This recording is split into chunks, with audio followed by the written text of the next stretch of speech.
এক গ্রামে বাস করতেন নন্দিনী নামে এক অত্যন্ত রূপসী ও ধনী গৃহবধূ।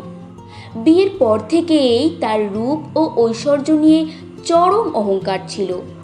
তিনি প্রায়ই দরিদ্র মানুষদেরকে ছোট করে দেখবেন এবং বলতেন, আমার মতো রূপ ও প্রাচুর্য এই গ্রামের কারও নেই, আমি সবার চেয়ে শ্রেষ্ঠ।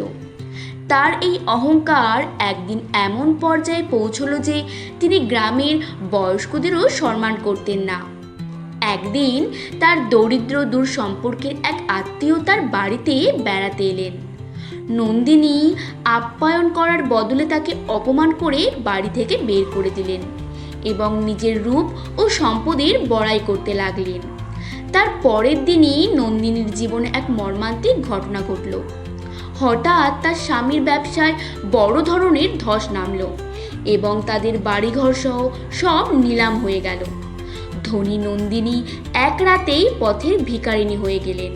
শুধু তাই নয়, চিন্তার কারণে ধীরে ধীরে তার সেই সৌন্দর্য হারিয়ে যেতে লাগলো। এই দুর্দিনে নন্দিনীর পাশে দাঁড়াবার মতো কোনো প্রতিবেশী বা কোনো বন্ধু ছিল না। নিরুপায় হয়ে তিনি সেই দরিদ্র আত্মীয়র দ্বারস্থ হলেন। সেই অপমানিত দরিদ্র আত্মীয় নন্দিনীর সাথে কোনো খারাপ আচরণ না করে তাকে সাদরে গ্রহণ করলেন এবং আশ্রয় দিলেন।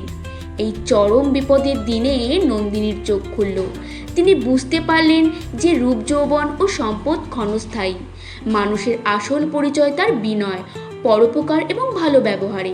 সেই দিন থেকে তিনি তার অহংকার ত্যাগ করে অত্যন্ত সাধারণ ও মানবিক জীবনযাপন শুরু করলেন। বন্ধুরা, অহংকার মানুষের সবচেয়ে বড় শত্রু। সম্পদ বা রূপ চিরস্থায়ী নয়, কিন্তু একজন মানুষের ভালো স্বভাব এবং তার ব্যবহার তাকে সারা জীবন বাঁচিয়ে রাখে।